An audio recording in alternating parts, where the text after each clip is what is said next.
G'day guys and welcome back to another video. In this one, I want to be talking about Infernal versus Infernal because I think it is one of the most tricky matchups to master in Stormgate at the moment. The early game is fraught with danger, so I have a simple build order for you guys to do that actually has quite a lot of variations and is done by the pro gamers, so you know it is really good. The video I'm using for this is actually Theory versus Hydra from the recent TANC finals, so be sure to go check out those players. But without further ado, let's just jump right on in. So in this guide, what I want to talk to you guys about is a basic Infernal versus Infernal build order. And it's going to start off with an instant vault. Remember, do not build any workers. It's about getting down these production buildings as quickly as possible.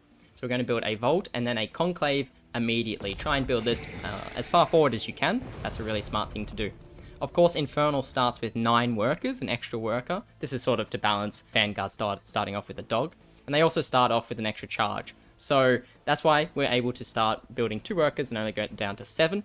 And then we're going to send 1 more worker to Luminite, and then our very next worker, we're going to rally to Therium, but we're going to send him down to the natural and start cutting down the trees, or you might just send them out on the map. It doesn't matter, there'll be different variations that I can go over. So we're going to be rallying to Therium after this. Ideally, we do the Luminite trick, where we force 10 on the outside. I have another video that goes over how to do that, but that involves sending 2 to Therium, and then anytime you want to build a worker, you need to send these workers back so that they're taking up the inside slots, and then you can build the worker before sending them back to Therium. Once the Iron Vault is finished, we are going to be building a Brute. And I'll show you another variation where he splits this Brute instantly. There's a lot of different things you can do. So the worker that actually cut down this tree is going to go into the middle of the map and build a Shroud Stone. Now, if this was a map like Jagged Moor, you could be building this Shroud Stone at the Speed Camp.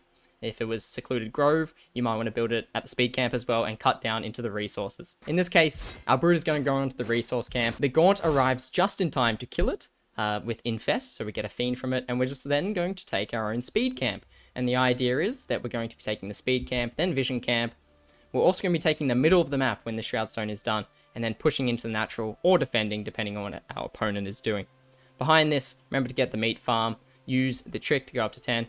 Theory slightly messes up here, but that's totally fine. Keep building workers. Try and micro, by the way, with your Gaunt. The way it works is all these goats are infested, so you actually don't need to walk in and get vision and attack them again. If you just wait around here with the Gaunt or any of your units, the goats will aggro out to you. He actually does use 1 Fiend to help take down the resource camp in the middle of the map, otherwise the Shroud Stone gets a bit weak. But you could also wait and, send your Gaunts there and get 2 free Fiends. Doing this denies these resource camps and these free Fiends. But we just saw that his army has taken the Speed Camp. You can see this on the minimap. The Vision Camp is probably coming to attack us, so we're going to defend. And I'll just go back just briefly, because as we're building up, we're going to take workers off our Therium and go down to build a shrine.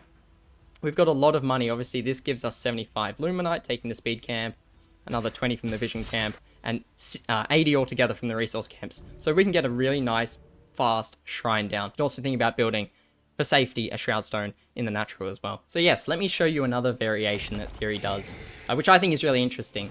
And it is, as we speed through the early game, again, it's Iron Vault straight away, then Conclave, then you can start worker production. In this game, what he's going to do is to actually split the Brute instantly and get really aggressive with it. 2 Fiends with max white HP is really, really strong, and it actually kills Gaunts, so that's really powerful. So something we see interesting in this game is he actually just sends the Imp straight to the middle of the map to build a Shroud Stone. He doesn't cut down his back door, because he doesn't want to leave himself open and exposed. But he's going to send his first 2 Fiends across the map, and unfortunately I rewinded this replay, but you can see these Fiends actually do kill a Gaunt there. The very first Gaunt out of his opponent. Now his opponent is being quite defensive, getting a Shroud Stone up on this high ground, and then another Fiend. If Theory was a bit more decisive and ran immediately in with these Fiends, you might have even been able to snipe this second Gaunt, and that just really sets your opponent back. But he's going to send his 2 Fiends into the main base, see what his opponent's doing, maybe try and snipe an Imp. He gets very, very close, and then he's going to rally his Gaunt to the middle of the map, because obviously you don't have a Brute to be able to tank any of these resource camps. So he's just going to use the Shroud Stone, start in the middle of the map with the Gaunt instead of starting at, this resource camp or this Speed Camp. He'll pick up these 2 Fiends, and then he'll make his normal clear and his normal route possible. Again, we can go for another Brute. Brutes are quite expensive, so try not to use them too much, because it's going to delay your shrine quite a bit. That will be the only caveat that I say. But he's been using these 2 Fiends very, very aggressively, Only now is his opponent taking the speed camp, which is quite a delay, right? So that's a really interesting variation that you can do on the opening. And honestly, there is so much that you can do with an Iron Vault first. So, welcome back to the first game that we were looking at. Obviously, that was a really cool variation. Now we're going to see it sort of get a bit dicey for Theory here. He actually tries to defend quite effectively. Important to note that a Shroudstone finishing marks the end of any aggression. So that's what he's going to be trying to get down. This is also really important because if these army units from his opponent jumped on top of the Shroudstone, obviously they're then vulnerable and they force an engagement. Remember, you can also attack your own shrine with the gaunts and it will bounce to your enemy. Now, the fight does get on its way. There's some interesting micro. Remember to always split your brutes. Important to note to do this because if you split your brute, it does not give a fiend to your opponent. Essentially, your brute didn't die, so you don't get the infest ability of your opponent, right? But yeah, Theory's actually struggling really hard here. He's getting pushed back. It's been kind of rough. Important to note, though, that if you are losing units in the early game, you know what you get? You get a lot of energy, a lot of animus. You can use Hellspawn Resurgence on the Conclave to pump out 3 free gaunts. Well, not free, but reset the charges. So by doing that, Theory is just able to push this back. And he finds himself with a slightly quicker shrine, but, you know, alive. And so against other people, you're probably... Oh, he even gets a free gaunt? Ah, almost. Against other people who are less adept and, you know, not doing such a strong timing attack, you might come out even further ahead. Our opponent was very, very aggressive in this game, so he was able to do some interesting damage. Theory does some really nice focus fire down and kills one of the gaunts, which is very nice. So what is the transition from this? Well, you want to keep rallying to Therium. I suggest going up to 5, maybe even just 4 workers on Therium, I think is good. That's sort of the number you want to end up on. Initially, you can rally more. You know, 7 is fine until you get your greater shrine. And then we're going to be going for a Doombringer. Infernal vs Infernal, it is all about Doombringer drops in the mid game with, you know, mass Gaunt drop. Any of the brutes that you have left over, you really just want to go around with the Doombringer. And both parties in this case, and in all of your Infernal matchups, are probably going to be doing this. So that's what we're going to be aiming for. In terms of production, we sort of missed this, but we're going to be wanting to add another Conclave once our expansion is down. So we go up to 2 Conclaves, 1 Vault. And then as the game progresses and we start getting more saturated and we start thinking about taking a 3rd base, then we start adding some more Vaults. Realistically, you don't want too many Conclaves because the number 1 unit that we're going to be building in the mid game is the Magmadon. So really important. Early on, we need 2 Conclave because, well, we want to build Doombringers. Gaunts are super duper cheap, so we want to put them inside Doombringers with their infest ability. Really powerful. So Doombringer's now out. We're going to go across the map. He's going to wait for another Gaunt. Our opponent is also doing a Doombringer drop. This is just the normal way to play the matchup. One thing to note is that Shroud Stones are not that effective against Doombringers because they don't automatically target them. So we'll probably see it a few times in this game where this Doombringer will fly directly over a Shroudstone and it doesn't attack them. But think about this. So either you could start adding Shroudstones a bit earlier, I think in this case would be good as well. But consider the Shroudstone manifestation ability. Now, we're doing drops on both sides of the map, so this is going to get really messy straight away. If you're doing your drop, try and drop near meat farms and fell hogs, because they just give you free fiends, and you can start bursting down enemy imps much quicker. Shroudstone manifestation gets used. I would have liked this to be used closer on this side and target down the Doombringer. That's, you know, a choice. And on this side, Shroudstone manifestation was used. A bit of damage on the Doombringer, but it's able to get out and around. So it gets really messy. It becomes a battle of multitasking, but this is what we're going to be wanting to do. So the transition is always just keep on building imps, non-stop imp production. Think about taking a 3rd base possibly, and then also building a Shroudstone here, just to shut down any future drops. Because the Doombringer is the number 1 unit in this matchup. With any spare APM you have, do Doombringer drops. The transition, like I was saying, is to go for a Shadow Cleft.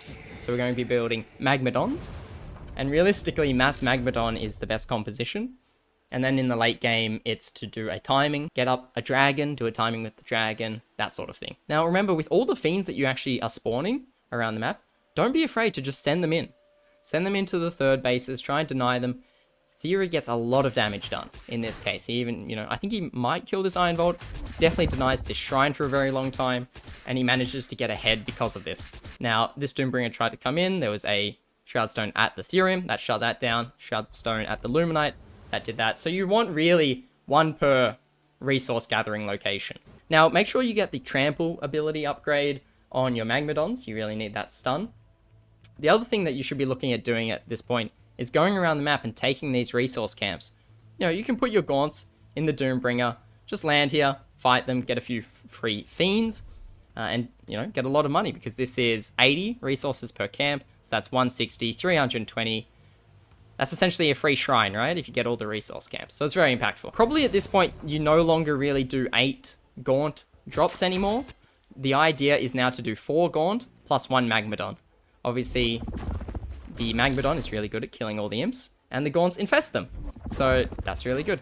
Be careful about dropping in these sorts of locations, because the Magmadon landing zone is a bit dumb, and I swear it never lands in the middle. It always lands on the outside. Sometimes if you land over here, it even lands outside the map. So just be careful with that. It can be very tricky to deal with. But we are just building Magmadons. Start mining Therium. So you want to put 4 or 5 workers on each of these places. Now, even though this is not green, like this one here is green, but the rest of this is not green, they're actually all enriched. Really think about saturating your Therium bases from the outside first, because you're going to get a huge Therium boost just from doing that. So there's a lot of different things that you can do in this matchup with the Doombringer, whether or not it's gaunts, whether or not it's gaunts plus Magmadons, whether or not it's just Magmadons. Plenty to do. So I think if he sees an opponent out like this, he's actually going to go in, try and jump on top. Be very careful that you don't pick up the Magmadons too early, because they actually continue to deal damage, even once they're in the Doombringer, and that's considered a bug at the moment. You know, as long as you're not trying to really, like, abuse it, it's not that big of a deal, obviously. So it is 3 bases versus 2 now. Theory has gotten so far ahead in this game, and he's in just a really good spot to defend. And all he needs to do is exactly that. Use his defender's advantage, Shroudstone Manifestation, using Magmadons. The key in this fight is to not use all of your Magmadon's abilities at once. For the most part, you just want to use them one at a time, if that makes sense. And we'll see a really good example of that as this game comes to a close. You know, whoever uses their spells more effectively is going to be able to win in the long run. That makes a lot of sense. If they run towards your gaunts, which you want to be building throughout all of this, because they're just so cheap anyway. If they run towards your gaunts with the Magmadons, just control click them and run them back. Make sure they're not given up for free. We see Theory now just send 1 Magmadon in. It dies, that's okay. Another one, he sends another single one in. And this slow usage is really, really smart. Now, a lot of gaunts actually do get picked off by Theory in the back, but they just survive. And now that the fight, he's on top of all the gaunts, he just uses all of his tramples, which, you know, maybe is not ideal, but it gets the job done in this case. And picking up this fight is pretty much the end of the game, right? He's on 4 bases compared to 2. He just got ahead because he used his Fiends really effectively. His Doombringer drop was a bit more effective as well. And past this point, what are we going to be seeing? We're going to be seeing lots of dragons. So as soon as the player can get out a dragon, they're going to want to push that advantage. I'll just say, if your dragon gets injured, take the health cam, heal up there. You want a 4 HP dragon. It's really, really important. And you can actually start thinking about adding some Twilight Spires. Spriggans are not the worst units. They tank a lot of hits from gaunts as well as other shadow flyers. And then you can go your own shadow flyers as well and try and blow up the dragon. Because whoever has a dragon is going to be in a huge advantage, and that's the sort of playstyle that you're looking for in the late game. So I hope you learned a lot about Infernal vs Infernal. Watching these replays, I learned a lot, and now I've been using it in my own gameplay as well, so it's been really helpful. If you want to know how to play against Vanguard with Infernal though, here is Parting's 4-minute Doombringer drop into a Flaming Imp timing attack. Really exciting stuff.